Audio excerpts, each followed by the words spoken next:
Alright. तो कल हम मैकेनिज्म वाला पार्ट देख रहे थे, उसमें हमने स्टेडी स्टेट अप्रोक्सीमेशन लगा के एक रेट लॉ डिराइव किया था। उस क्वेश्चन की एक प्रैक्टिस और करोगे आप मतलब उसी तरीके से सवाल करना है, but like it's a practice question.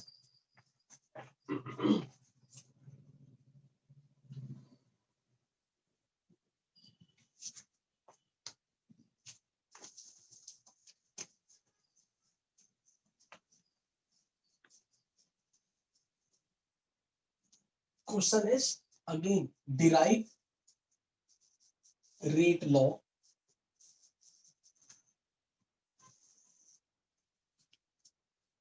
and this is overall reaction H plus HNO2 plus aniline in presence of Br minus gives you disonium cation plus 2 water. This is overall reaction.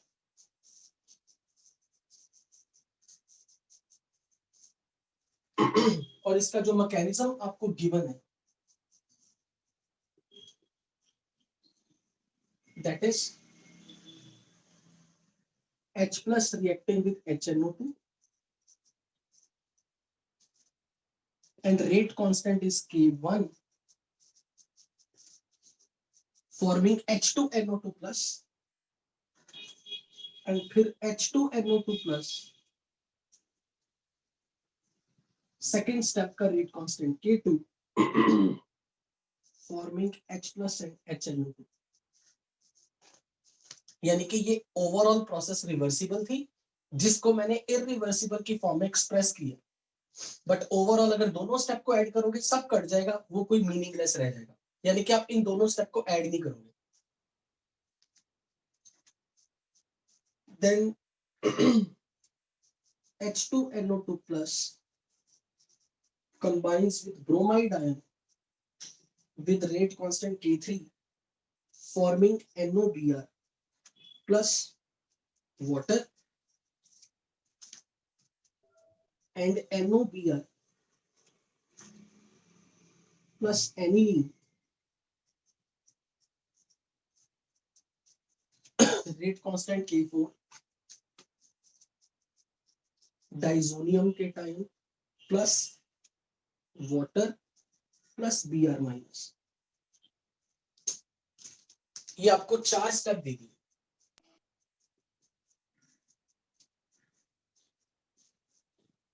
और ये नहीं बताया कौन सा step slow है कौन सा step fast है, बट आपको ओवरऑल इस रिएक्शन को देख के बोल सकते हो from the overall reaction rate of reaction is, at least मैं ये कह सकता हूं, minus D by D T of concentration of aniline is equal to d by dt of concentration of benzene disonium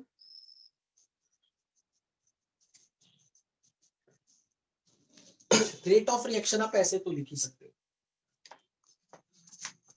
video lag कर रहा है sir. सबके लिए वीडियो लैग कर रहा है क्या? No sir. No sir. Okay sir एक डाउट था इसमें।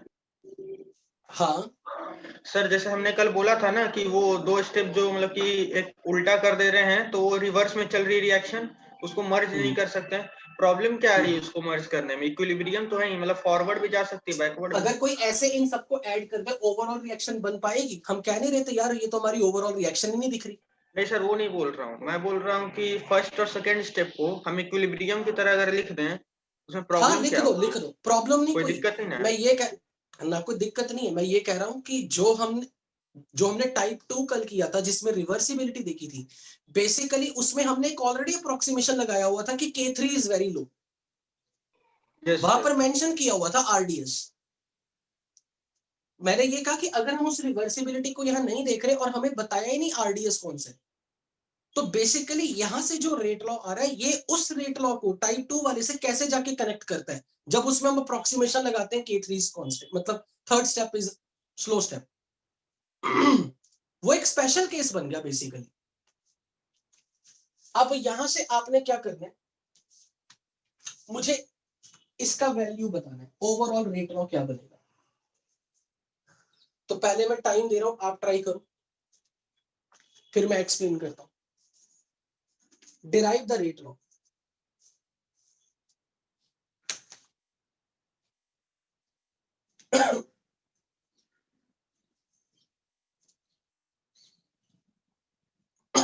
इन शॉर्ट में कह रहा हूं, चाहे ये पता कर दो मुझे, तो अगर मुझे एलिलीन का डी बाई डी टी चाहिए, जो जो इंटरमीडिएट्स मुझे दिख रहे हैं, NOBr मेरे लिए इंटरमीडिएट है, H2NO2 प्लस मेरे लिए इंटरमीडिएट है, तो इन इंटरमीडिएट्स पर आप स्टेडी स्टेट अप्रोक्सीमेशन लगा सकते हो, उससे डिराइव करके बताना रेट लॉ क्या आएगा।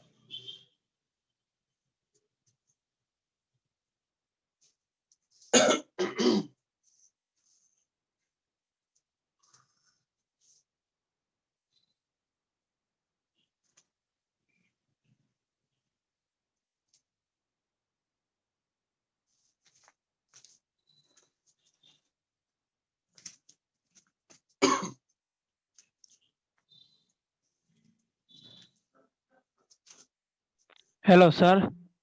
हाँ जी, जहाँ पर सर इक्विलिब्रियम को 2 स्टेप में लिखा है जैसे यहाँ पर, तो अगर उनको इक्विलिब्रियम में वापस लिखना हो तो कैसे, मतलब किसको फॉरवर्ड लेंगे और कुछ नहीं, किसको ऐसे बैकवर्ड लें? खुद बता। अगर मैं पहला स्टेप बोल रहा हूँ ना, ऐसे सपोज मैंने पहले ये लिख दिया, तो मेरा पहला स्टेप फॉरवर्ड है, दूसरा उसका बैकवर्ड। ओके अगर मैंने ये इसे पहले लिख दिया और इसे दूसरे नंबर पे लिख दिया होगा, जो पहले लिखा होगा वो बाय डिफॉल्ट फॉरवर्ड स्टेप माना जाएगा। Okay sir.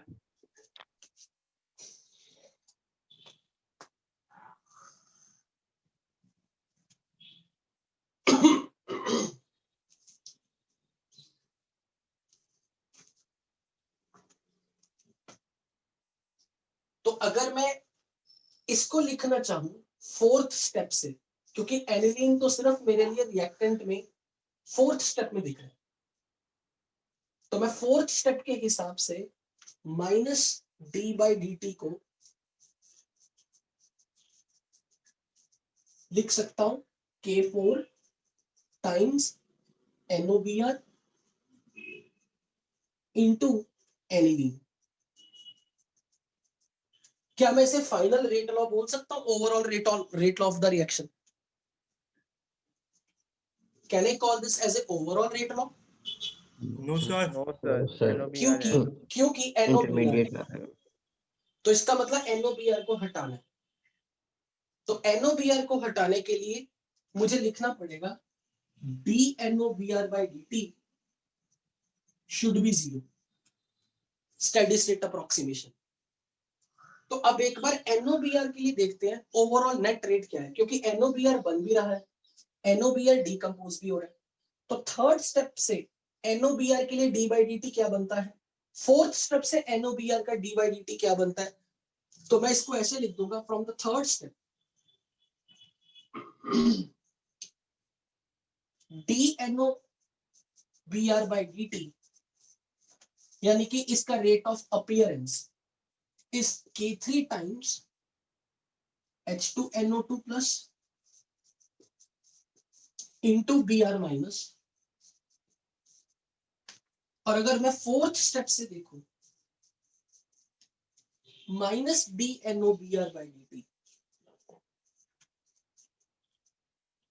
will be K4 times NOBr into aniline। यहां पे मैं कौन से रेट को जीरो पुट कर रहा हूं, इस रेट को या इस रेट को या फिर किसको, नेट को, इसके नेट रेट को, नेट रेट को। सो नेट रेट अगर मुझे फाइंड करना, मैं इनको ऐड कर देता हूं, लाइक इस माइनस साइन को उधर ले जाऊं, तो मैं नेट रेट को लिख दूंगा K3 times H2NO2 plus into Br minus, minus, अब ये माइनस साइन इधर रखे, K4 times NOBr into aniline. This should be equal to 0। पर अगर कोई आपसे ये पूछे आपको इसके लिखने की जरूरत क्यों पड़ी, क्यों लिख रहे हैं हम इस इक्वेशन को, हम इस इक्वेशन इंटरमीडिएट को है, क्यों लिख रहे हैं? नहीं वो ठीक है, इंटरमीडिएट एनओबीआर गायब करने के लिए, एनओबीआर की कंसंट्रेशन पता करने के लिए, करेक्ट, कि एनओबीआर की कंसंट्रेशन इंटरमीडिएट की पता करने के लिए स्टडी स्टेट अप्रोक्सीमेशन टेक्निक लगाई और फिर देखा कि एनओबीआर का रेट ऑफ अपीयरेंस यहां से कितना है और यहां से कितना रेट ऑफ डिसअपीयरेंस है, एंड देन वी ऐड और नेट रेट इसका अगर चेक करें उसे 0 रख के एनओबीआर की कंसंट्रेशन बताओ क्या आएगी आपके पास, what will be the concentration of NOBR we are getting, H2 that will be K3 H2NO2 plus H2NO2 plus Br minus Br minus upon upon NAD का concentration yes K4 K4 into K4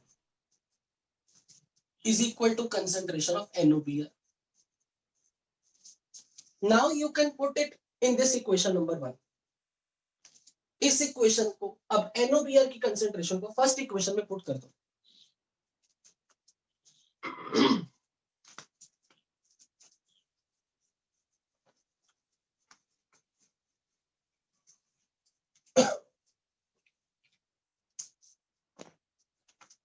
सो NOBr का concentration जितना भी यहां से आया उसे आप first equation में आप पुट कर दो, so this will give you minus d by dt of aniline is equal to what, K4 times NOBr की कंसेंट्रेशन वापस K3 into H2NO2 plus into Br minus upon aniline की concentration into K4 और साथ में यहां पर एक aniline की कंसेंट्रेशन एक और नंबर है यहां पे,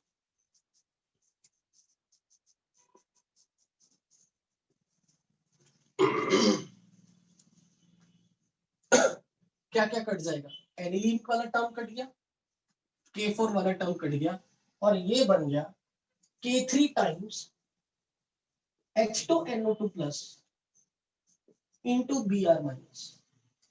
क्या मैं इसे ओवरऑल रिएक्शन का रेट लॉ लिख सकता हूँ, क्योंकि रेट ऑफ रिएक्शन तो ये है एनिलीन, नहीं क्या मैं इसे ओवर No, क्यों, sir. क्या प्रॉब्लम है, H2NO2 plus H2NO2 plus हटाना पड़ेगा क्योंकि H2NO2 plus हमारे लिए बन भी रहा है, कंज्यूम भी हो रहा है, वो इंटरमीडिएट है, इंटरमीडिएट। तो अब पहले तो H2NO2 plus को हटाने के लिए क्या करूं, K1 K2 फर्स्ट और सेकंड इक्वेशन वापस से स्टेडी स्टेट अप्रोक्सीमेशन टेक्निक लगाऊं, किस पर, H2NO2 plus पर, सो वापस से apply, so to remove concentration of H2NO2 plus from the rate law, reversible reaction पे लॉ ऑफ मास एक्शन से नहीं लगा सकते हैं बिल्कुल, स्टेडी स्टेट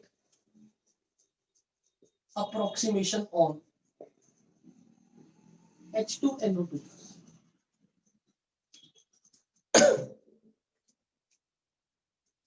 क्या मैं नीचे वाले स्टेप इरेज कर दूं, ये वाले, यस सर। सर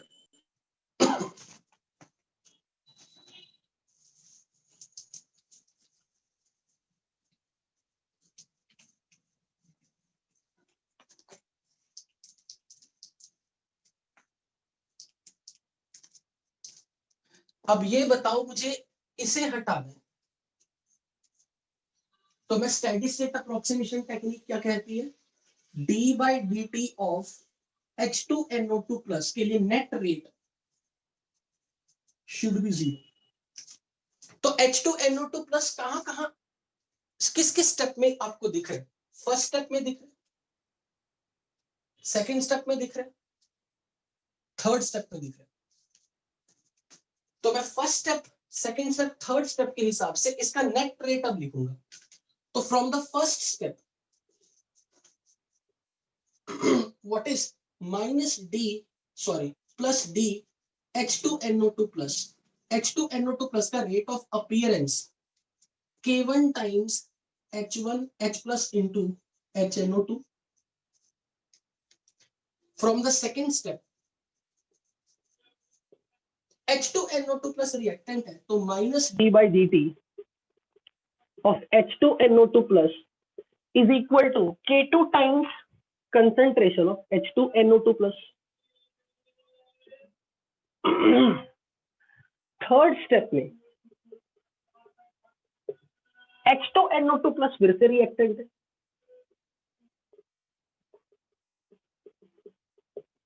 तो ये बन जाएगा K3 times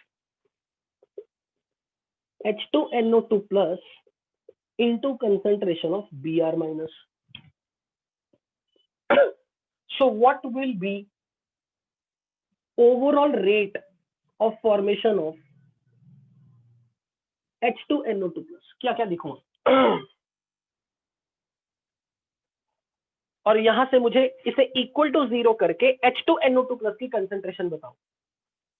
K1H plus HNO2 upon K2 plus K3 Br minus.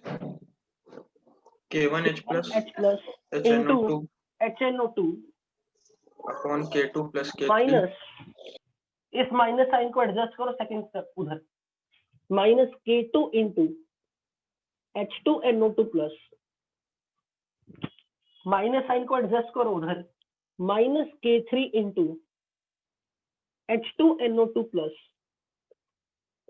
Into Br minus equal to 0।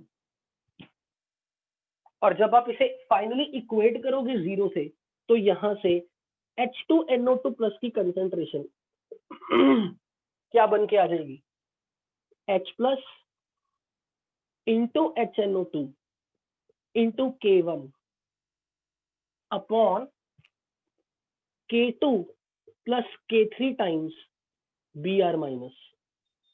यही आ रहा है, yes sir. कहां पुट करूं इसे, सबसे ऊपर ऊपर जो निकाली है उसमें इक्वेशन नंबर 2। सर इसमें वो इक्विलिब्रियम वाले से क्यों नहीं आ रहा, एग्जैक्ट मैच कर देंगे ना, ला देंगे ना, इक्विलिब्रियम वाले को भी ले आएंगे, पहले ये तो पूरा कर। अब यहां से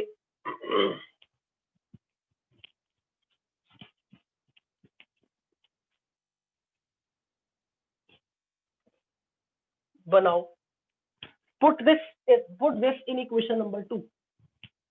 जो भी ये कंसंट्रेशन H2NO2 प्लस की आई है उसे सेकंड इक्वेशन में पुट करो।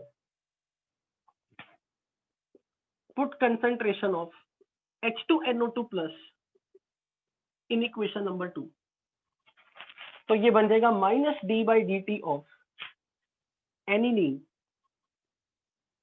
Is equal to K3 times H2NO2 plus into Br minus is equal to K3 times H plus concentration into HNO2 का concentration into K1 upon K2 plus K3 times Br minus complete, this term has been substituted into Br minus। तो यहां से ये मेरे पास overall rate law कुछ ऐसा बन गया। तो मैं इसे लिख सकता हूं K1 K3 H plus into HNO2 into Br minus divide by K2 plus K3 times Br minus, right, यही आया फाइनली। Yes sir. अब अपना कल वाला खोलो जिसमें रिवर्सिबिलिटी के साथ इक्विलिब्रियम कांस्टेंट के साथ हमने पूरा सॉल्व किया था। कल वाला एक्सप्रेशन देखो जहां हमने सेम क्वेश्चन किया था टाइप 2 में एज एन एग्जांपल।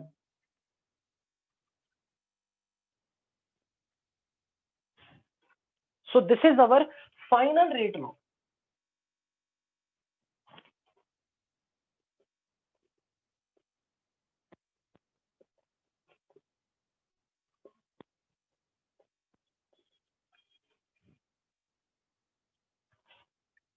अब रेट लॉ में कहीं भी कोई इंटरमीडिएट नहीं आ रहा। अब चेक करो, जो हमने कल इक्वेशन एक रिवर्सिबिलिटी के साथ किया था, उसको मैं यहां एक बार मैं दोबारा लिख रहा हूं, अगर बाय चांस किसी के पास वो पेज अवेलेबल नहीं है।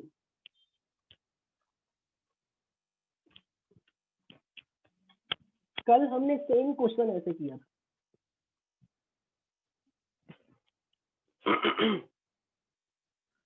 वहां मैकेनिज्म आपको ऐसे दिया गया था,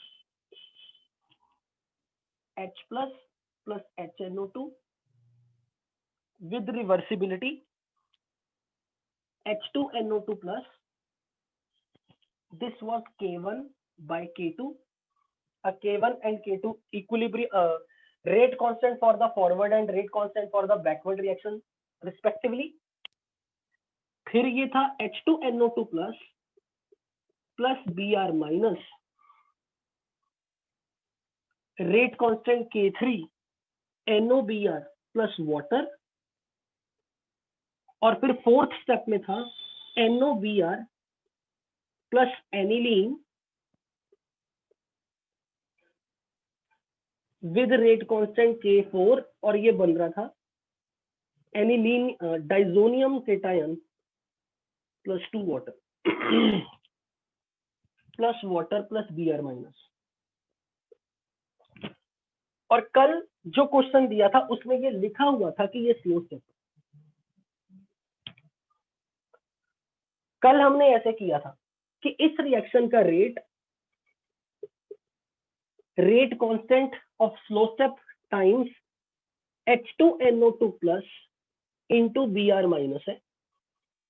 क्योंकि रेट लॉ में इंटरमीडिएट नहीं आ सकता, इसे हटाने के लिए इस रिवर्सिबिलिटी का यूज किया था, और फिर कहा था equilibrium constant for this reaction is K1 by K2, rate constant of forward upon rate constant of backward is equilibrium constant, which is concentration of H2NO2 plus upon H plus into HNO2। और यहां से हमने निकाली थी इस intermediate की concentration,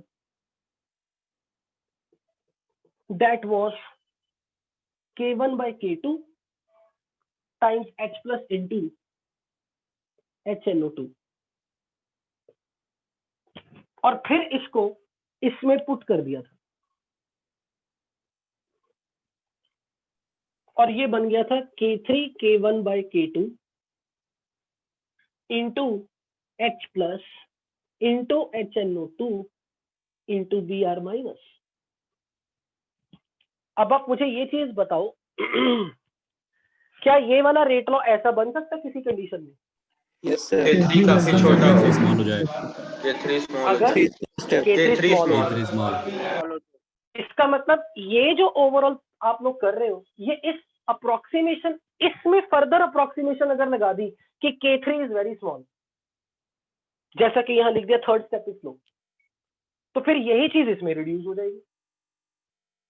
इसका मतलब अगर कहीं K3 K2 के कंपेरेबल है, अगर किसी ने कह दिया ये स्टेप बैकवर्ड का उतना ही स्लो है जितना इसका फॉरवर्ड आना, यानी कि K2 और K3 की कंसंट्रेशन, K2 और K3 की वैल्यू कंपेरेबल है, फिर मैं इसमें से कुछ इग्नोर नहीं कर सकता। यानी कि इसी रेट लॉ में डिनोमिनेटर में मेरे पास ये दो नंबर आ जाएंगे। So basically it is a generalized case, it is a special case, जहां हमें मेंशन कर दिया जाए कि K3 is very small. I hope this is clear. Sir अगर हमने सर जो जनरलाइज मेथड है उसके अंदर हमें रिवर्सिबल वाली इक्वेशन का इस्तेमाल कर लिया होता था तो एक्सप्रेशन जनरलाइज वाला गलत आ जाता। उसमें क्या यूज करते, K1 by K2 के, और क्या यूज करते जो हमने अभी इसमें किया, अगर उसमें रिवर्सिबिलिटी यूज कर लेते, यस सर, तो क्या लिखते, K1 by K2 is equal to, यही लिखते ना कुछ। Yes sir. फाइनली तो तब भी रेट लॉ ऐसा आता सर, उसमें फिर K3 वाली टर्म नहीं आती ना, K3 into Br माइनस जो डिनोमिनेटर में। पर जो पहली और दूसरी स्टेप थी वहां पर हमें ये तो दिया नहीं हुआ, पर हमने कोई स्टेडी स्टेट अप्रोक्सीमेशन तो लगाया नहीं H2NO2 प्लस पे। आपने H2NO2 प्लस पे सीधी इक्विलिब्रियम की इक्वेशन लगा दी तो H2NO2 प्लस की कंसंट्रेशन कुछ आती, वो कुछ इतनी ही आती, ऐसी ही आती। Yes sir. और अब तुम कह रहे हो इस रिवर्सिबिलिटी को यूज करके पुराने इक्वेशन में पुट कर दे यहाँ पे। हाँ सर हाँ। यानी कि ये Br वही रखे, K3 वही रखे, बस इसमें ये नंबर ऐड कर दे। हमने ये पुट कर दे। हाँ सर। तो क्या बनता है एक्सप्रेशन? सर K1 सेकंड वही बनता ना, सेकंड केस वाला बन जाता। तो वो तो तुम यही तो कह रहे हो, सेकंड स्टेप की रिवर्सिबिलिटी लगा दो इस थर्ड स्टेप में, इस मेथड में, टाइप 3 वाले मेथड में टाइप 2 Yes. की तरह रिवर्सिबिलिटी लगा दो। हाँ सर। तो कोई फर्क थोड़ा ना आया, वो तो हम भी कह रहे हैं। एक्सप्रेशन अलग आ गया ना सर, वो K3Br वाला यहाँ पर क्या बिना आगा? K3 पे अप्रोक्सीमेशन लगाया एक्सप्रेशन चेंज। बिना K3 का अप्रोक्सीमेशन लगाए एक्सप्रेशन आ रहा है ना, यही तो Yes, कह रहे sir. हो। हाँ सर। तो ठीक है, मैं कह दूंगा उससे कोई फर्क नहीं पड़ रहा मेरे लिए, बस वो मुझे ये दिखा रहा है कि अगर रिवर्सिबिलिटी काउंट करके आप फर्स्ट और सेकंड स्टेप के इक्विलिब्रियम को देख रहे हो, तो फिर आप अप्रोक्सीमेशन K3 की ना भी लगाओ तो भी आपके लिए रेट एक्सप्रेशन वैसा ही आता है। कोई मेरे लिए वो डिफरेंस थोड़ा ना आया। मैं कहूंगा K3 का अप्रोक्सीमेशन लगाने के बाद कुछ और आ रहा है और लगाने के बिना भी कुछ और आ रहा है। पर यहाँ पर इस इक्वेशन, ये नहीं मैं कह रहा हूँ जो तुम्हारे वाला मेथड कह रहा हूँ, मैं इस H2NO2 प्लस की वैल्यू को यहाँ पुट कर देता हूँ, यहाँ ये इक्वेशन मेरी ये बन गई है, K1 by K2 into H plus into HNO2 into Br minus. Yes ये मेरा रेट लॉ है। अगर कोई मुझे ये पूछे कि भाई ये एक्सप्रेशन आना चाहिए था, मैं कहूंगा यार इस एक्सप्रेशन में ऑलरेडी अगर इसका मतलब K3 स्मॉल है तभी ये चीज होल्ड हो पा रही है। यानी कि उस मेथड में मैं सीधा कह दूंगा, मतलब जब आप इस रेट लॉ को बोल रहे हो तो हर बार आप ये एम्फेसाइज कर रहे हो third step is slow step. इसका मतलब एक डिटेल्ड वाले मैकेनिज्म में जहां मैंने नहीं भी दिया होगा ना कि ये स्टेप स्लो है, तो आप इक्विलिब्रियम या रिवर्सिबिलिटी वाले मेथड से ये प्रिडिक्ट कर सकते हो कौन सा स्टेप स्लो हो सकता है। मोस्ट लाइकली कौन सा स्टेप स्लो होगा? K3 वाला स्टेप स्लो होगा। वो अगर K3 इक्विलिब्रियम वाला स्टेप स्लो नहीं है, अगर K3 वाला स्टेप स्लोएस्ट स्टेप नहीं है, इसका मतलब क्या हुआ? ये स्टेप जितना स्लो है उतना K2 वाला स्टेप भी स्लो है, कंपेरेबल है। यानी कि वो स्लोएस्ट नहीं है, बोथ हैव कंपेरेबल रेट। यानी कि H2NO2 प्लस की बैकवर्ड जाने की टेंडेंसी जितनी है उतनी फॉरवर्ड आने की भी है। तो उस केस में मैं ये कह दूंगा कि फिर डिनोमिनेटर वाला नंबर आप इग्नोर नहीं कर सकते। घुमा फिरा के हम एक ही चीज कह रहे हैं कि इनडायरेक्टली टाइप 3 वाला मेथड कहीं ना कहीं हमें आइडिया दे देगा कि टाइप 3 वाले मेथड को टाइप 2 वाले मेथड में कन्वर्ट करना हो तो आपको डिनोमिनेटर वाली टर्म हमेशा कोई ना कोई हेल्प करेगी। हर बार डिनोमिनेटर से कोई ना कोई ऐसा नंबर होगा जो अपने आप को इग्नोर करके मैकेनिज्म के इस कॉम्प्लिकेटेड एक्सप्रेशन को सिंपल एक्सप्रेशन बना रहे हैं। सर ये ऐसा K3 इसलिए स्मॉल हो जा रहा है ना क्योंकि जिस जगह हम अप्रोक्सीमेशन लगाए थे उस अप्रोक्सीमेशन में जो K3 वाली टर्म थी वहीं पर कैंसिल हो जा रही है। वो वहीं पे कैंसिल हो जा रही है और ये चीज ओजोन वाले मेथड में भी थी। लो स्टेप है ना जो K3 वाली। बट अगेन मतलब एक प्रैक्टिस के लिए मुझे करवाना था, परंतु जो स्टेडी स्टेट अप्रोक्सीमेशन टेक्निक लगा रहे हैं उसकी एक रियल फील लेनी हो तो मैं एक नया टॉपिक पढ़ाने लगा। वो टॉपिक सिर्फ अपने जनरल इंफॉर्मेशन के लिए है, but exam point of view से is not that much important. Can I erase? कर दो erase? Yes sir. Yes sir.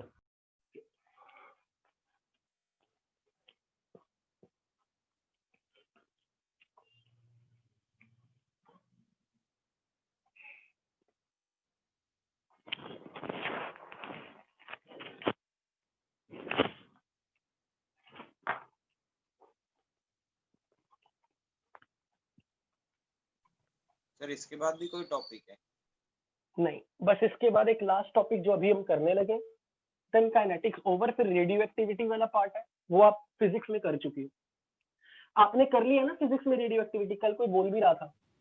Yes पढ़ा दीजिएगा सर।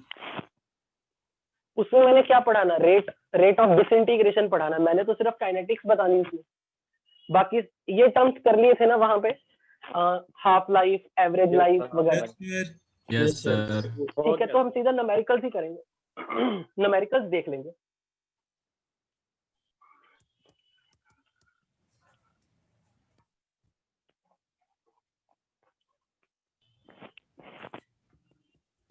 सो हेडिंग बना दो, kinetics of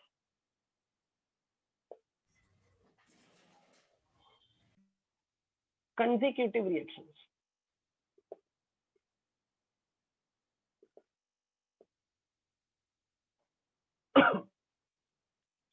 basically consecutive reaction में क्या हो रहा है, एक रिएक्शन से प्रोडक्ट बनाना है, रिएक्टेंट से प्रोडक्ट बनाना है via some intermediate A to P, P to B।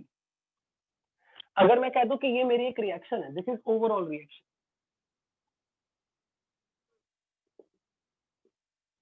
और ये overall reaction via some intermediate चल रही है, A से P बना, P से B बना, हो सकता है 2 इंटरमीडिएट आ जाए।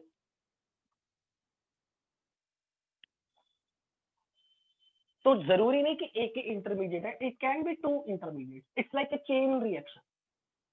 Consecutive reaction is also called as chain reaction.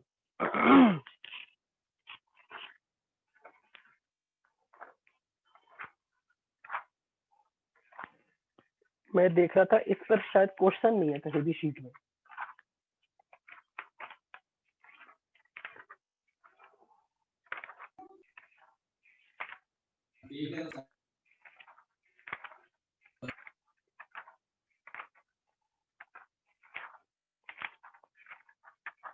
Nuclear के शीट में है सर एक क्वेश्चन। न्यूक्लियर की शीट में हो सकता है, बट फिजिक्स हाँ फिजिक्स उसमें है, नहीं अपनी केमिस्ट्री में एपीएसपी में ऐसा जरूर दिया हुआ है एक प्रॉब्लम, वो भी डायरेक्ट रिजल्ट बेस्ड दिया है, डेरिवेशन बेस्ड नहीं, कोई नहीं है।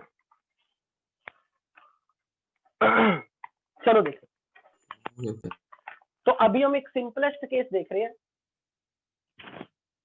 अगर कोई मुझसे पूछे मैं क्यों करवा रहा हूँ, मैसेज अभी नहीं मैं दे रहा कि मैंने क्यों करवाया, मैसेज अभी आपको पता लग जाएगा at the end of this derivation कि इसका पर्पस क्या था करवाने का। Otherwise exam point of view से नॉट एट ऑल इंपॉर्टेंट। जो इसके रिजल्ट्स आएंगे वो रिजल्ट्स आप बॉक्स में नोट करके बस याद रखना है तो कर लेना, ऑप्शनल है। तो मैं यहाँ पर सिंपलेस्ट केस देख रहा हूँ कि वाया 1 इंटरमीडिएट। तो मैं ये बोलूंगा कि सपोज करो किसी टाइम t इक्वल टू 0 पर मेरे पास इसकी A मोल्स थे, A मोल्स पर लीटर इसकी कंसंट्रेशन है। तो एट एनी टाइम t इसकी कंसंट्रेशन A माइनस एक्स हुई, तो इसकी x बन गई कंसंट्रेशन। पर P डिसोसिएट भी कर रहा है B में, तो B में से अगर Y अमाउंट P का कंज्यूम हो रहा है तो B की फिर Y कंसंट्रेशन डेवलप हो रही है। तो अगर किसी भी इंस्टेंट पे P के लिए X कंसंट्रेशन बनी, वो कुछ भी होगी, वो कुछ ना कुछ डिकम्पोज करके B बना रही होगी। तो मैं ये जरूर कह सकता हूं कि if concentration of A at 0 time which is A, तो at any time total concentration of A, concentration of B, concentration of C at every instant A minus X plus X minus Y plus Y finally A होगा, that is concentration of A at 0 time. At any time t, sum of their concentration will be concentration of A at the initial moment. अब अगर कोई मुझे ये कह दे suppose this is of first order, मैं यहाँ पे फर्दर अप्रोक्सीमेशन ये लगा रहा हूं, let us suppose first order kinetics है, मतलब A से P फर्स्ट ऑर्डर रिएक्शन है, P से B भी फर्स्ट ऑर्डर रिएक्शन। तो अगर कोई मुझे ये कह दे कि A to P first order equation है, तो मैं ये एक्सप्रेशन जरूर लगा सकता हूं, T is 2.303 by K into log of A का concentration at 0 time to the A का concentration at any time T, where rate constant for the first step is K1। यानी कि मैं ये जरूर लिख सकता हूं कि concentration of A at any time is concentration of A at 0 time e raised to power minus k1t.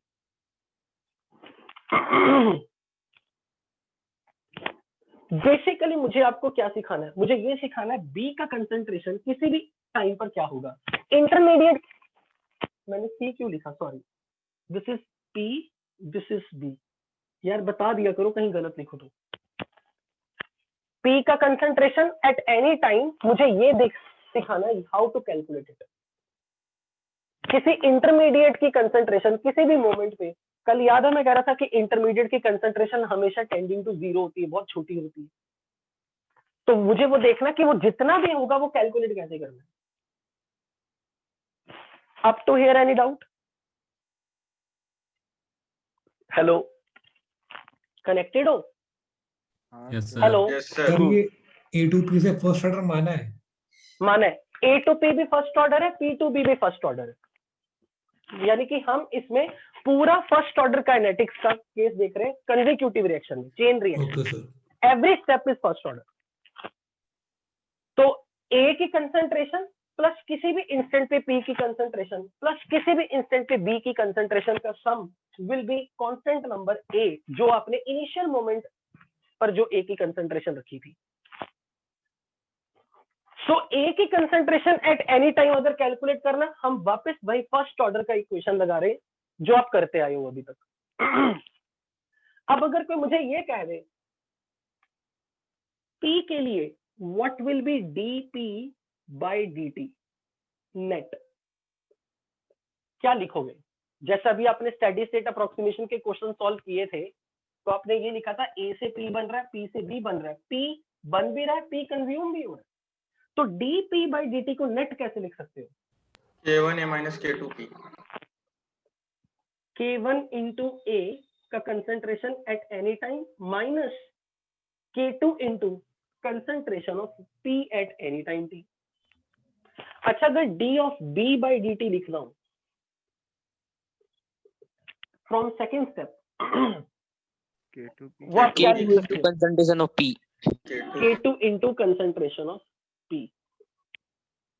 पर मैं ओवरऑल प्रोसेस में ये तो हमेशा लिख सकता हूं, minus DA by dt is equal to DB by dt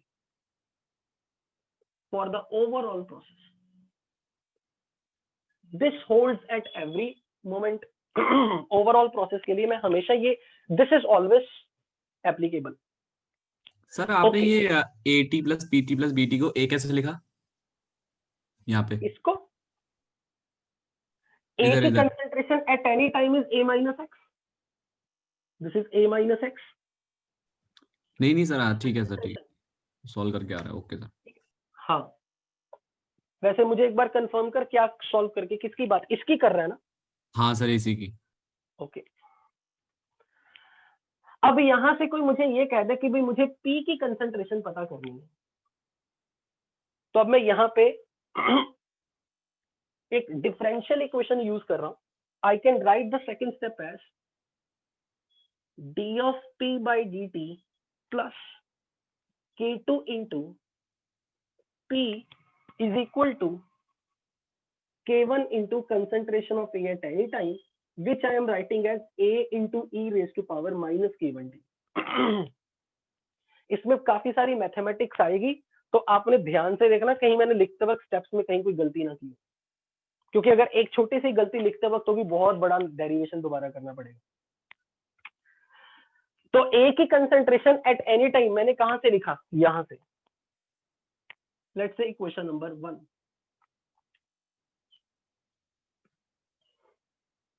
now अब अगर मुझे P की कंसंट्रेशन लिखनी है, मतलब P की कंसंट्रेशन बतानी है, तो मुझे पहले अब इस इक्वेशन को इंटीग्रेट करना पड़ेगा, इस डिफरेंशियल इक्वेशन को सॉल्व करना पड़ेगा. इस डिफरेंशियल इक्वेशन में ये एक वेरिएबल है, like dy by dx, y is a variable, dy by dx plus constant times y is equal to something. तो आई डोंट नो कि आपने इंटीग्रेशन में डिफरेंशियल इक्वेशन आपको पढ़ा है ना? Integration factor, integrating factor. Yes, sir, पढ़ा है. तो मैं I am using the integrating factor. तो मैं I am multiplying the both sides with e raise to power k2 into t, multiplying. Sir हमने डायरेक्ट फॉर्मूला ही लिखा दिया था। कर लेंगे ना। तो पहले एक बार मुझे चलने दे, हाँ सही बोल रहा हूँ। e raise to power k2 into t के साथ मैं दोनों तरफ मल्टीप्लाई कर रहा हूँ, तो ये मेरे लिए क्या बन जाएगा, d by dt of concentration of p at any time plus k2 into concentration of p at any time into e raised to power k2t is equal to k1 into a e raised to power k2 minus k1 into t. Multiplying अंदर कर दो तो ये जो पूरी equation बनेगी, this I can write as d by dt of e raised to power k2t into concentration of p at any time. Check करो सही है ये? क्या मैं इस पूरी इक्वेशन को ऐसे लिख सकता हूँ? Yes sir. अग्रीड ना? हाँ sir. Yes sir.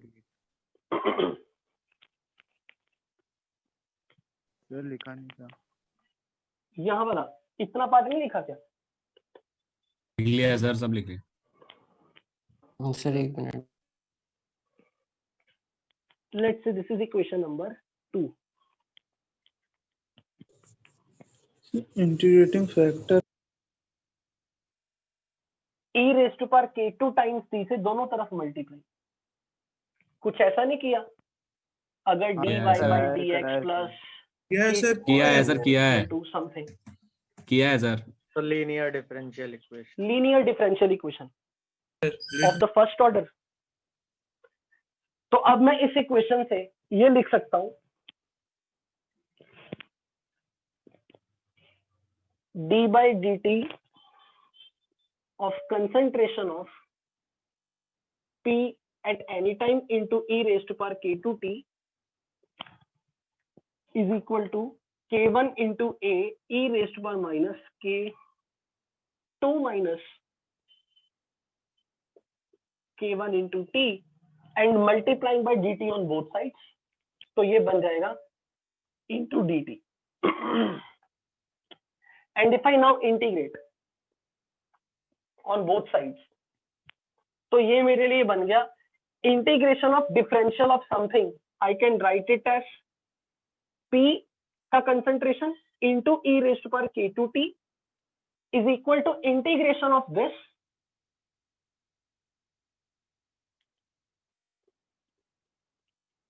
plus some constant of integration।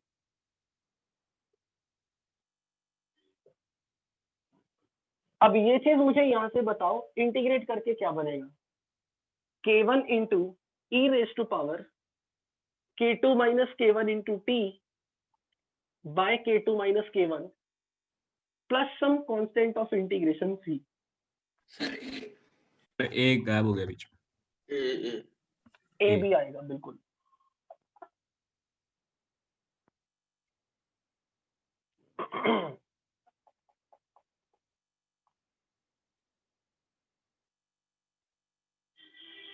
Finally यहां से मुझे कांस्टेंट ऑफ इंटीग्रेशन की वैल्यू चाहिए, तो मैं पुट करने लगा हूं t टाइम 0 पर c की वैल्यू निकाल लो। जब t टाइम 0 होगा उस वक्त p की कंसंट्रेशन कितनी है? p इंटरमीडिएट था, 0 टाइम पर p 0 था, तो ये पूरा नंबर 0 था। तो यहां से c की वैल्यू निकालो, क्या आएगी? कांस्टेंट ऑफ इंटीग्रेशन की value when time t equal to k1a upon k1 minus k2 minus sign के साथ आएगा, माइनस आएगा। हाँ सर नीचे माइनस एडजस्ट कर k1 अपॉन k2 माइनस नीचे एडजस्ट कर तो अब मैं ये लिख सकता हूँ, यहाँ से पुट अगर कर दूं इस कांस्टेंट ऑफ इंटीग्रेशन को अगर पुट कर दूं तो ये बन जाएगा k1a e raise to power k2 minus k1 into t by k2 minus k1 minus k1a upon k2 minus k1। ठीक है ना? हाँ यस सर। सर।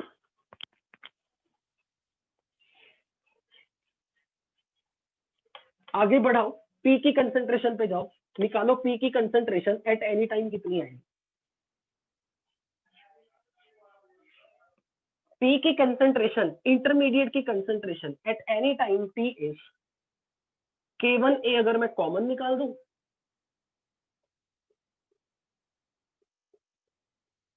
-1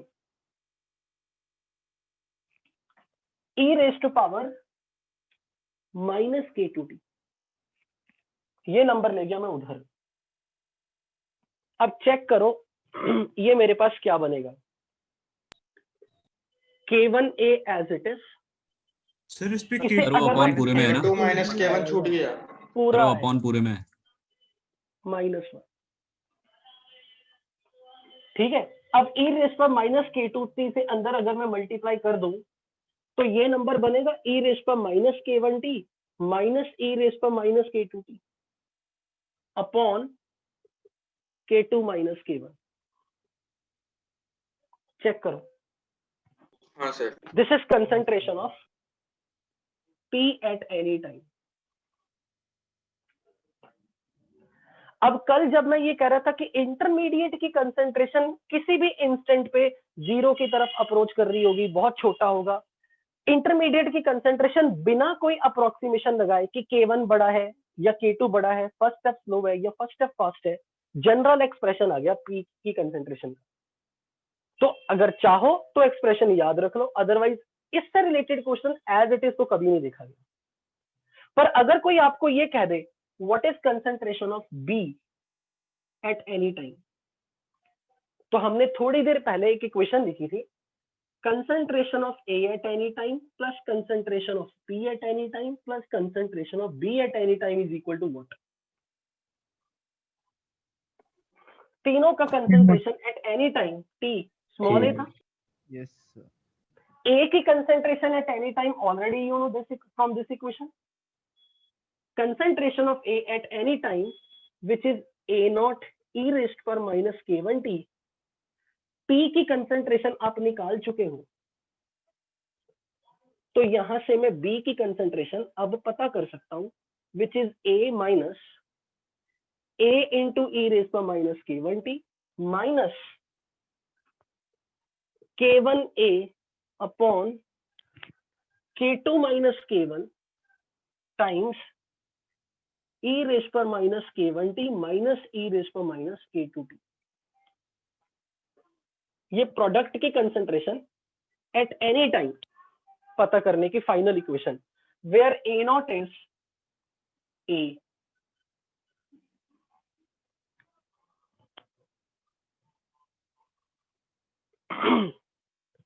अब अगर कभी इस टॉपिक से क्वेश्चन आता है तो वो आपसे मैथ्स करवाएंगे।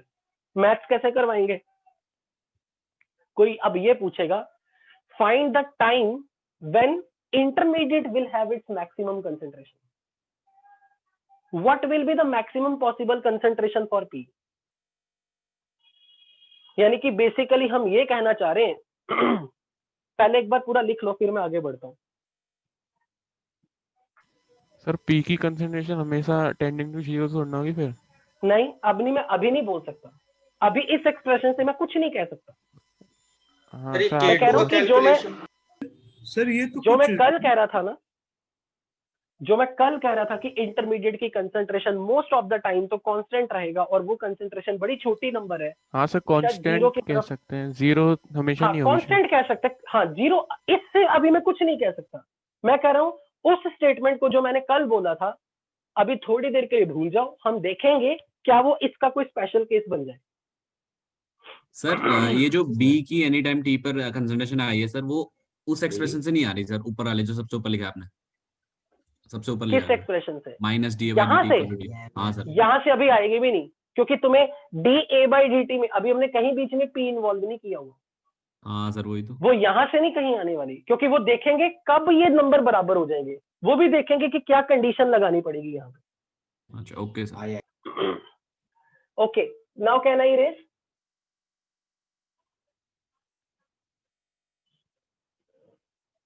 बता तो दो। Yes sir. कर दो इरेज? Yes sir. सर लेकिन उससे तो आ जाएगा ना dB by dt equal to K2P। हाँ वहां से आएगा। अच्छा ओके सर। तो वहां पर पता क्या लिखना पड़ेगा 2.303 by k log p naught by मतलब p initial to the p at any time, पर p इनिशियल उसके लिए अभी 0 नहीं है। सर अगर p का कोफिशिएंट चेंज कर देते तब भी तो सर तब प्रॉब्लम होती, तब हमें लिखने पड़ते सारे रेट लॉ में नीचे जहां हमने dp by dt plus k2p equal to लिखा था, वहां पर हम मुझे नीचे कोफिशिएंट्स को लगा के देखना पड़ता पूरा। और सर ये जो एक्सप्रेशन आया है a eight any time t, sir ये भी तो चेंज हो जाता। हाँ ये भी चेंज हो जाता, यानी कि मैं इसको बिल्कुल सिंपलेस्ट केस ले रहा हूं जब सारे कोफिशिएंट भी 1 1 है, जब फर्स्ट ऑर्डर है, हर स्टेप मेरे लिए फर्स्ट ऑर्डर है, हर स्टेप में मेरे लिए coefficient he rate law of mass action follow कर रहे हैं, यानी कि मैंने मैकेनिज्म के तरीके से किया कि एवरी स्टेप इज एलिमेंट्री। अब अगर कोई ये कह दे, ये तो कंफर्म है, इस चीज से नहीं आप डिनाई कर सकते कि अगर किसी भी टाइम t पर a की कंसंट्रेशन a माइनस एक्स है और p की कंसंट्रेशन x माइनस वाई है और b की कंसंट्रेशन y है, तो p की कंसंट्रेशन अगर मैं प्लॉट करूं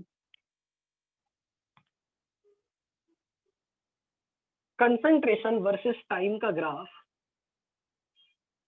तो a की कंसंट्रेशन सपोज इनिशियल कंसंट्रेशन मैंने a नॉट a ले ली, तो एक से p तो फर्स्ट ऑर्डर काइनेटिक्स फॉलो कर रहा है और a की concentration at any time is a into e raise पर माइनस k1t, वो ग्राफ तो ऐसे जा रहा है। अब p जो है वो बिगिनिंग में तो बनेगा और जैसे बन रहा है वो डिसोसिएट भी करेगा, तो वो ग्राफ हो सकता है बढ़ के घटे, हो सकता है वो बढ़ के घटे, कैसा भी हो सकता है, पर वो बढ़ के घटेगा जरूर। यानी कि ग्राफ ऐसा भी जा सकता है, ग्राफ ऐसा भी जा सकता है, मे बी ग्राफ ऐसा भी जा सकता है, कैसा भी हो। तो मुझे बेसिकली ये पूछना आपसे, अगर पी की कंसंट्रेशन पहले बढ़ेगी फिर घटेगी, फिर बढ़ेगी फिर घटेगी, कुछ भी हो, कभी तो ये अपनी मैक्सिमम कंसंट्रेशन अटेन करेगा ना। Yes sir. मतलब किसी मोमेंट पर तो ऐसा होगा ना, किसी टाइम टी पे पी इंटरमीडिएट का कंसंट्रेशन मैक्सिमा अचीव करेगा। उस टाइम पर मैं इस पे कैलकुलस अगर लगा दूं तो मुझे वो टाइम पीरियड फाइंड करना है कि किस टाइम टी पे पी अपनी मैक्सिमम कंसंट्रेशन अचीव करेगा। तो आप क्या करोगे कैलकुलस की प्रॉब्लम सॉल्व करना, इसका डेरिवेटिव लेके उसे 0 से इक्वेट कर दोगे। तो शुरू हो जाओ, मुझे find tell me the time period when P will attain its maximum concentration. ln K2 by K1 upon K2 minus K1. कितना आ जाएगा? ln K2 by K1 ln K2 by K1 upon K2 minus K1. Very good. So I don't need to derive that now. No sir. Okay. So the time at which concentration of intermediate is maximum, that T max is equal to 1 by K2 minus K1 into ln K2 by K1.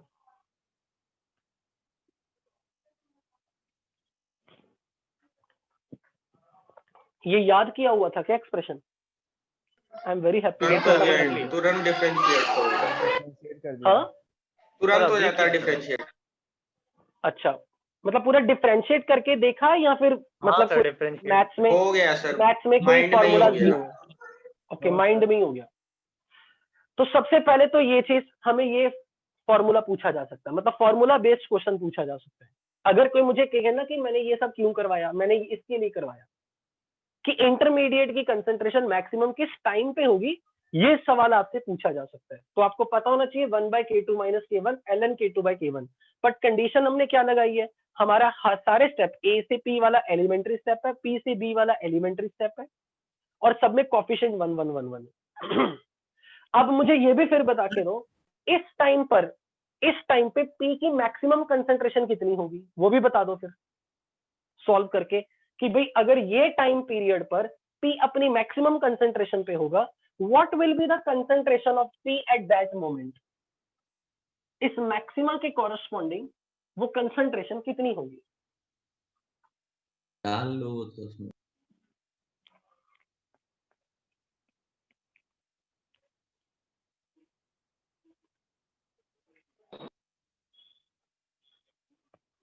Sir expression काफी गंदा बन रहा है। काफी गंदा बनेगा, करो करो। करने लायक नहीं है सर। करने लायक नहीं है। K2 by K1 की पावर मैं डायरेक्टली एक्सप्रेशन लिख दूं, मैं डायरेक्टली एक्सप्रेशन लिख दूं। लिख दो सर हाँ, a सर। इंटू e की power minus k1 upon k2 minus k1 ln k2 by k1। Okay, तो उसको भी फर्दर सॉल्व करना है। नीचे ले आएंगे। हाँ, सो एट टी मैक्स, मतलब एट time t equal to T max, यानी कि this is the maximum time, the maximum concentration of intermediate p will be equal to a into k2 by k1 raised to power k2 by k1 minus k2। तो एक ये relation याद रखना, intermediate की maximum concentration इस expression से आएगी। Sir e की अब पावर जो सवाल माइनस आपसे k2 पूछा जाएगा, कॉमन ले लेंगे तो आ जाता है। हाँ वो पूरा, हाँ बिल्कुल कॉमन लोगे ना, वो लेना ही है, e की पावर वाला कॉमन करके फिर उसमें ये सब करके फाइनली सॉल्व करके आएगा। मतलब सर आपने जो ये ग्राफ बनाया है इस पे सर वो जो पहला ग्राफ है जो ए से चलते चलते जीरो की तरफ, सर वो किसका ग्राफ है? ए की concentration at any time. Okay sir, मैं अलग अलग बनाता हूं तब मजा आएगा। ये कंसंट्रेशन ए का graph at any time P, where this is initial concentration. A की concentration eight zero time,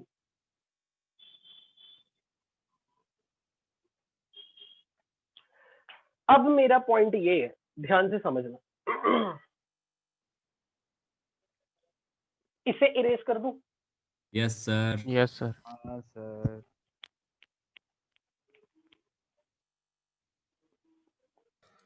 sir वो K2 by K1 की पावर में लिखा है। हाँ, K2 by K1 की पावर में है।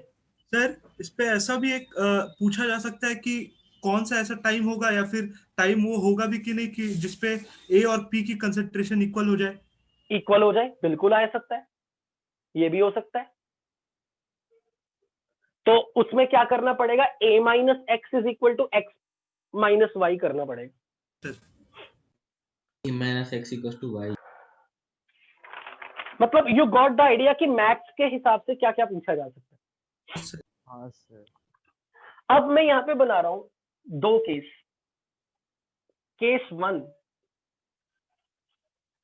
ए से पी और पी से बी अगर बन रहा है और फर्स्ट स्टेप का rate constant K1, second step का rate constant K2, suppose I am saying K1 is much faster than K2, मतलब first step is very fast,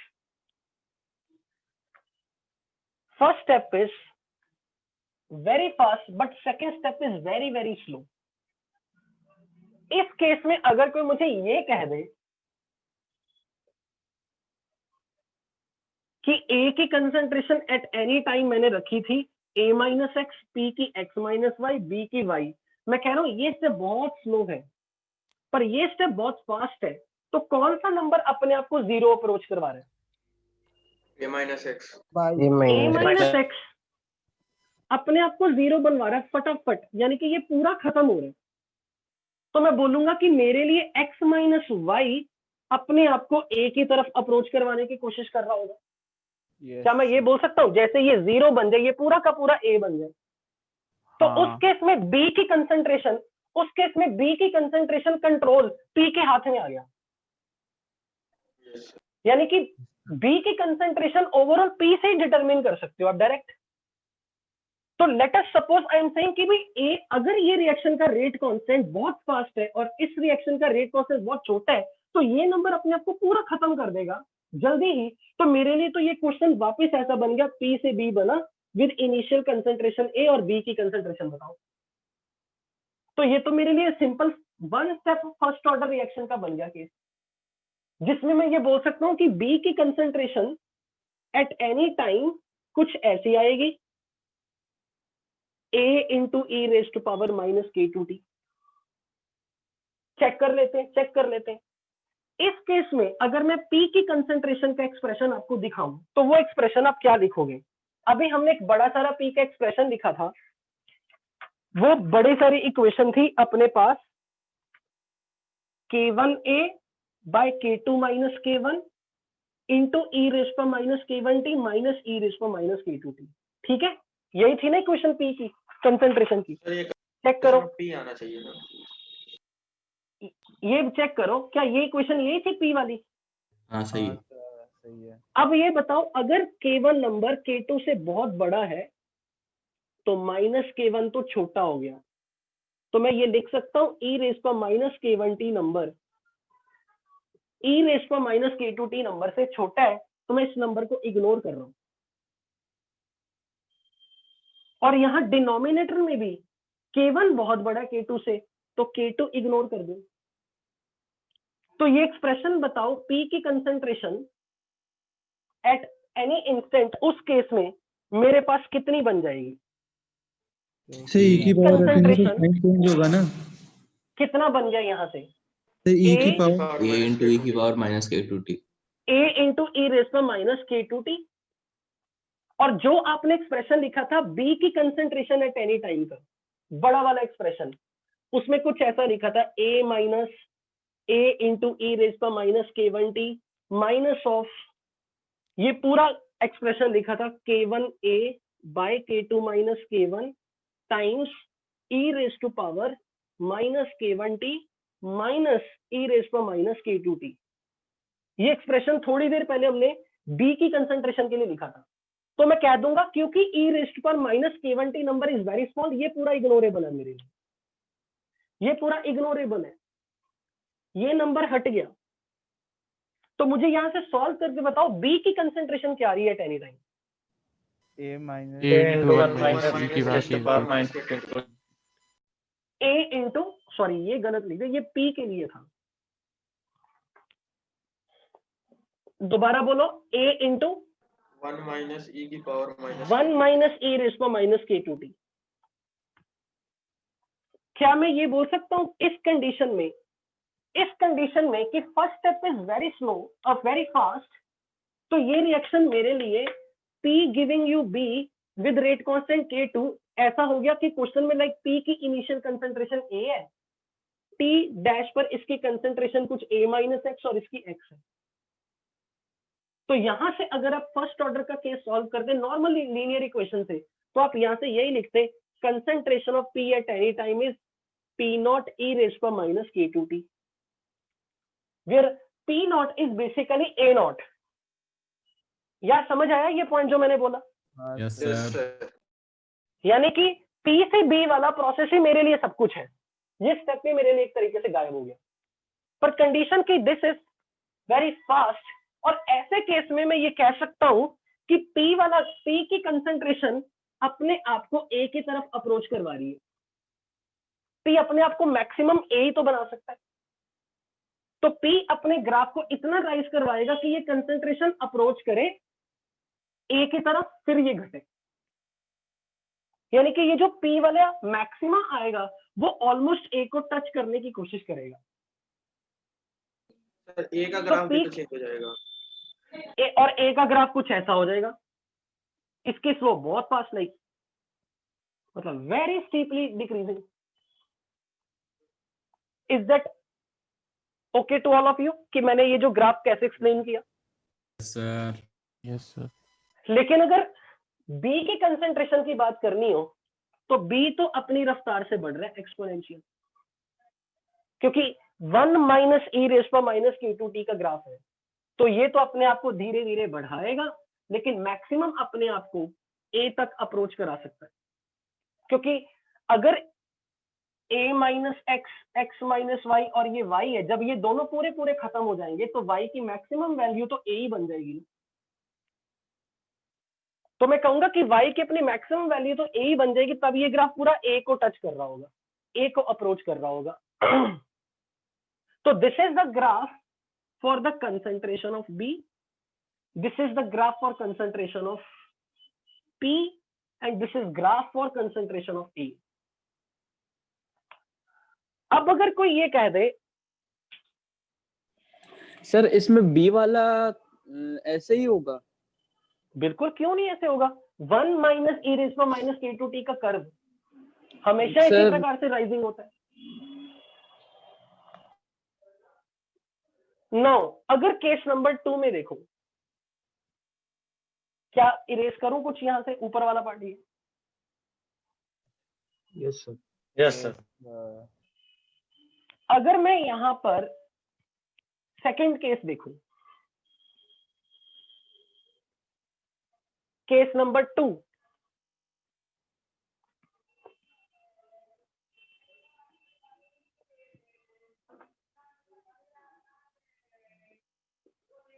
if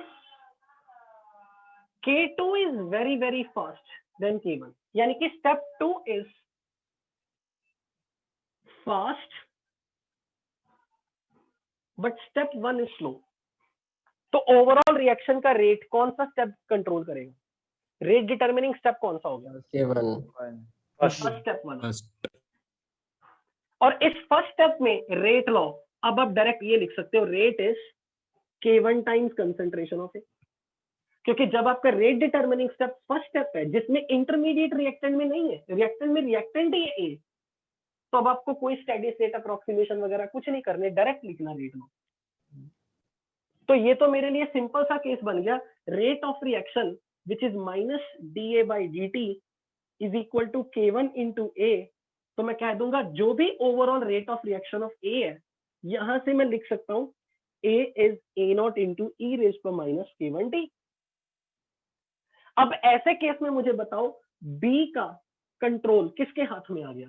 P के हाथ में या A के हाथ में? ए के हाथ में। B का कंट्रोल सारा अब A के हाथ में आ गया, क्योंकि A बहुत धीरे धीरे धीरे धीरे खत्म होगा, पर P जैसे बनेगा तुरंत खत्म होगा। और जब B का कंट्रोल A के हाथ में आ गया, मेरे लिए ये process is just like A to B,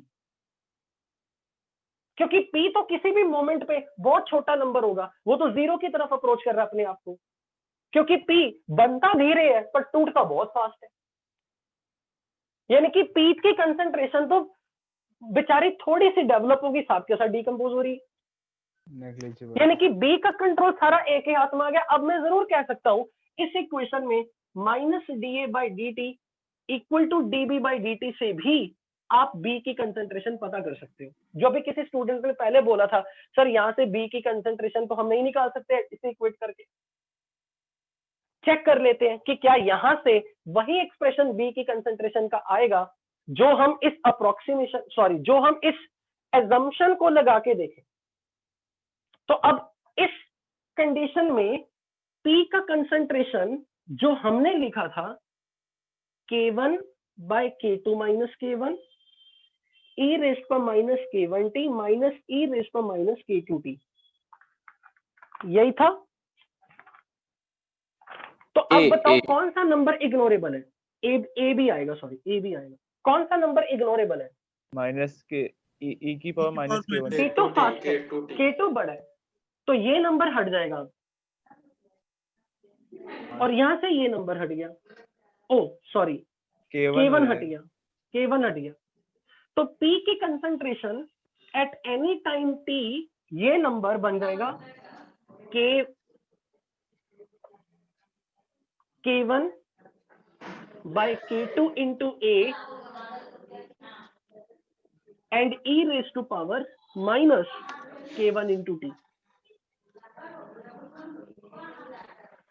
पर यहां से मुझे B की कंसंट्रेशन बताओ कितनी आएगी? अब की बार B की कंसंट्रेशन कितनी कितनी आएगी? बी की कंसंट्रेशन चेक करके बताओ।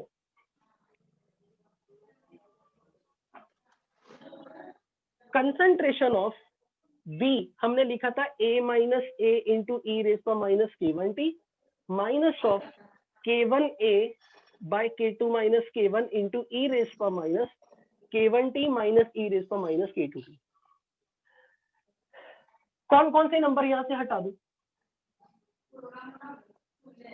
फाइनली बी की कंसंट्रेशन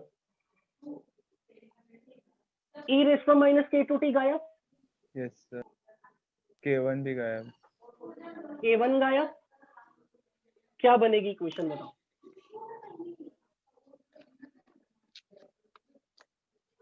a कॉमन 1 माइनस क्या बन रहा है? E K1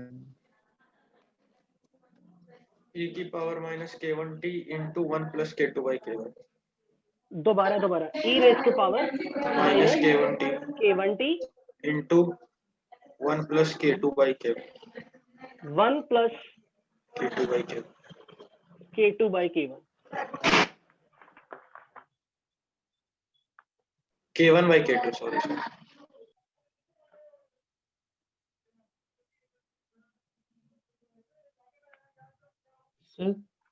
यही आ रही है कि कुछ?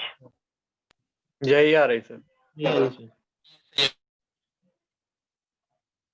सर यहाँ पे इंटरमीडिएट क्या का मैं काम एक मिनट, क्या मैं यहां से ये नहीं देख सकता कि बी की concentration at any time T A into 1 minus e raise पर माइनस k1t आना चाहिए था? Yes sir k1 sir K1 upon K2 neglect हो जाएगा। K1 अपॉन K2 वो नेगलेक्ट कर दें क्योंकि हमारा केवल नंबर बहुत छोटा है तो ये नंबर निगलेक्ट हो जाएगा। अब मुझे ये बताओ, ये जो बी का एक्सप्रेशन, ये जो मैंने बी की कंसंट्रेशन निकाली है, इसमें सारा रोल k1 नंबर का है, k2 नंबर का नहीं है। यानी कि बी का कंट्रोल k1 के हाथ में था, यानी कि बी की कंसंट्रेशन सारी की सारी ए से बन रही है। तो क्या ये एक्सप्रेशन बी का यहां से आएगा? अगर मैं रेट लॉ ऐसे लिखता D B by D T k1 into A, जो एक्सप्रेशन यहां से आ रहा है ए की कंसंट्रेशन से, बी की कंसंट्रेशन वही की वही यहां से आएगी। Yes sir. यानी कि जो उस स्टूडेंट ने थोड़ी देर पहले मुझसे पूछा था कि sir D B by D T, ये जो बी की कंसंट्रेशन है वो तो पी से आ रही है। जब हम पहला केस कर रहे थे, बिल्कुल वेरी इन द बिगिनिंग लिखा, मैंने कहा यार वो किसी कंडीशन पे वैलिड होगा। बता रहा हूं मैं क्या कहना चाह रहा हूं, नहीं समझ आया? समझ गए सर। क्या समझ गया बताइए? Minus D A by D T equal to D B by D, minus D A by D T इस कंडीशन पे ही वैलिड है। A to P P to B minus D A by D T is equal to D P by D T for the first step. D P by D T minus is equal to D B by D T second step. पर अगर कोई मुझे ये कह दे ये DP by D और ये DP by D बराबर है, मैं कह रहा हूं नहीं, ओवरऑल डीबी बाई डी तो पी की डिसअपीयरेंस पे डिपेंड कर रहा है। लेकिन अगर मुझे इन दोनों नंबर को इक्वेट करना है तो क्या कंडीशन लगानी पड़ेगी? अगर मुझे इन दो नंबर को इक्वेट करना है, डीपी बाई डी दोनों जगह बराबर होने चाहिए। डीपी बाई डी जीरो होना चाहिए। डीपी बाई डी का ये नंबर जीरो कर दूं? हाँ सर, यही ना कि rate of appearance of P और rate of disappearance of P का नेट रेट पी का जीरो कर दूं तो ये दोनों बराबर हो जाएंगे। Yes sir. Yes sir. हमने चैप्टर की बिगिनिंग यहीं से की थी। Yes sir. तो ये कब वैलिड है ये क्वेश्चन? जब पी का नेट रेट जीरो हो जाए। तो क्या वो स्टेडी स्टेट अप्रोक्सीमेशन है? Yes sir. Yes sir. इसका मतलब स्टेडी स्टेट अप्रोक्सीमेशन क्या कह रही है? ये तभी लगेगा जब K2 फास्ट हो K1 स्लो हो, यानी कि इंटरमीडिएट वाला स्टेप हमेशा फास्ट होना चाहिए। समझ में आई ये चीज? Yes sir. Yes sir. Steady state approximation technique जो कह रही थी कि P के लिए नेट रेट जीरो कर दो, यानी कि P का रेट ऑफ अपीयरेंस और डिसअपियरेंस बराबर कर दो, तब ये दो नंबर भी बराबर हो जाएंगे। तब बी का कंट्रोल सारा ए के हाथ में आ जाएगा बिना पी की इन्वॉल्वमेंट से। तो steady state approximation is this case when K2 is much fast as compare to K1। तो ऐसे केस में मैं ये जरूर कह सकता हूं कि ए का कंसेंट्रेशन अगर घट रहा है, कंसेंट्रेशन वर्सेस टाइम का ग्राफ फॉर ए, बी का कंसेंट्रेशन अगर बढ़ रहा है टाइम के साथ साथ, लेकिन देखो मैं पी के कंसेंट्रेशन को क्या करने लगा हूं, पी का कंसेंट्रेशन थोड़ा सा बढ़ता है पर शार्पली घटता है। ये ग्राफ अब मैं बता दूंगा इंटरमीडिएट के कंसेंट्रेशन के लिए कि इसके बेचारे की हाईएस्ट कंसेंट्रेशन बड़ी नेग्लिजिबल होगी as compare to A and B product.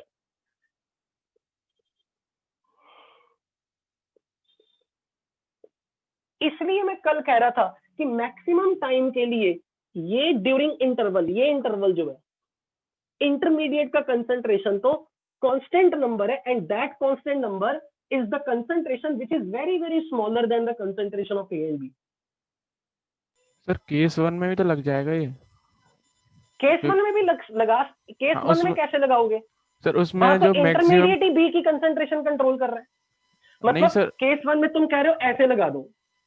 हाँ सर, वो जो इस मैक्सिमम interval पॉइंट के है बाद। उसके बाद मैक्सिमम बात के बाद। Yes sir. अब मैक्सिमम के बाद, और अगर मैं काफी उससे भी पहले लगाना शुरू कर दूं, ये अप्रोक्सीमेशन की जो एप्लीकेबिलिटी रेंज है वो बड़ी कहां होगी? मुझे तो उसमें इंटरेस्ट है। यहां अगर आप मैक्सिमम के बाद कर रहे हो, यानी कि पहले उसको मैक्सिमम के लिए वेट कर रहे हो, वो एक सिग्निफिकेंट नंबर है, तो आप कह रहे हो कि उसके बाद हम स्टेडी स्टेट अप्रोक्सीमेशन लगा दें। मैं कहूंगा अप्रोक्सीमेशन तो वो ज्यादा अच्छी होती है जो लंबे समय तक वैलिड हो, और लंबे समय तक वैलिड अप्रोक्सीमेशन वो जहां पी इंटरमीडिएट अपनी कंसेंट्रेशन को हल्का सा बढ़ाए, साथ में घटा दे। यानी कि for the long range of time intermediate की concentration is becoming parallel to X axis. Is this point clear to all? Yes sir. समझ आ गया ना? स्टेडी स्टेट अप्रोक्सीमेशन किस लिए हमने वर्ड यूज किया? ताकि हम डीए बाई डी को डीवी बाई डी हमेशा बोल सकें, यानी कि इंटरमीडिएट का नेट रेट को जीरो कर दो। आरडीएस तो फिर हमने डिसाइड ही कर दी ना। बिल्कुल। अब यहीं से बताओ, जब हमने बोल दिया कि ये आरडीएस है, ये आरडीएस है, इसका मतलब हम हर बार क्या कहना चाह रहे हैं? Intermediate is very unstable species. Intermediate के अनस्टेबल होने के कारण उसका dissociation is very fast, which is actually true. Intermediates are short-lived species. So यही चीज आपको मुझे बतानी थी कंसेक्यूटिव रिएक्शन में। तो यहाँ पे जाके अपना चैप्टर तो एक तरीके से पूरा कंप्लीट है। तो मैं एक कम अब ये